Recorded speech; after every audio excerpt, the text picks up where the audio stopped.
নমস্কাৰ শ্ৰদ্ধাৰ শিক্ষাগুৰুসকল আশা কৰোঁ আপোনালোকে ভালেই আছে।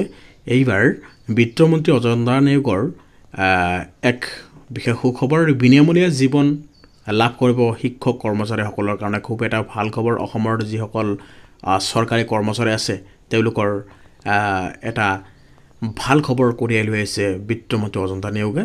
বিনামূলীয়া জীৱন দুৰ্ঘটনা বীমা লাভ কৰিব ৰাজ্য চৰকাৰৰ কৰ্মচাৰীয়ে। Punjab national bank, axis bank, Indian বেংকৰ সৈতে বিশেষ বুজাবুজিৰ চুক্তি স্বাক্ষৰ। চৰকাৰী কৰ্মচাৰীসকলে লাভ কৰিব বিনামূলীয়া জীৱন বীমা আৰু দুৰ্ঘটনা বীমা। বিগত দীৰ্ঘদিনৰ পৰা সদৌ অসম কৰ্মচাৰী পৰিষদৰ লগতে কেইবাটাও কৰ্মচাৰী সংস্থাই জীৱন বীমা দুৰ্ঘটনা বীমাৰ দাবী উত্থাপন কৰি আহিছিল ৰাজ্য চৰকাৰৰ ওচৰত। আনকি শেহতীয়াকৈ কৰ্মচাৰী পৰিষদৰ সৈতে হোৱা বৈঠকত ৰাজ্য চৰকাৰে ৰাজ্যিক কৰ্মচাৰীসকলক বিনামূলীয়া জীৱন বীমা আৰু দুৰ্ঘটনা বীমা প্ৰদানৰো আশ্বাস দিছিল। আৰু সেই অনুসৰিয়েই বিত্ত বিভাগে কৰ্মচাৰীসকলৰ জীৱন বীমা আৰু দুৰ্ঘটনা বীমা নিশ্চিত কৰাৰ বাবে কেইবাটাও আগশাৰীৰ বেংকৰ সৈতে সম্পন্ন কৰিছে তেওঁলোকৰ বুজাবুজি চুক্তি।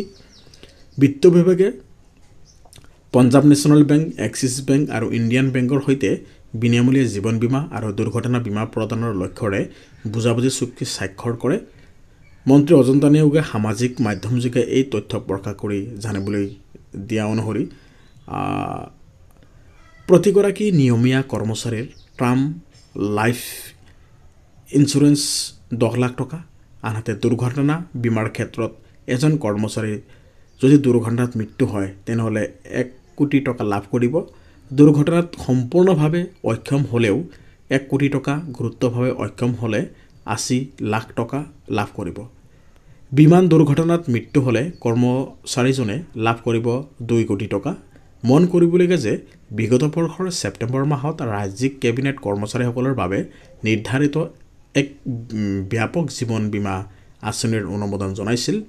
মুখ্যমন্ত্ৰী ডক্টৰ হিমন্ত বিশ্ব শৰ্মাৰ অধ্যক্ষতাত অনুষ্ঠিত ৰাজ্যিক কেবিনেটে গ্ৰহণ কৰা এই সিদ্ধান্ত অনুসৰিয়েই বিত্ত বিভাগে 3টা বেংকৰ সৈতে জীৱন বীমাৰ সন্দৰ্ভত বুজাবুজিৰ চুক্তিত উপনীত হয়।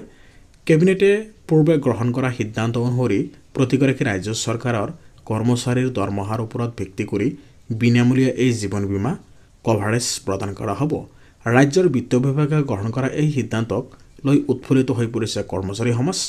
কৰ্মচাৰীসকলে বিনামূলীয়াকৈ লাভ কৰিবলগীয়া এই জীৱন বীমাৰ জৰিয়তে সামাজিক তথা আৰ্থিক সুৰক্ষা লাভ কৰিলে বুলিও কৰ্মচাৰী সমাজে মন্তব্য প্ৰকাশ কৰিছে।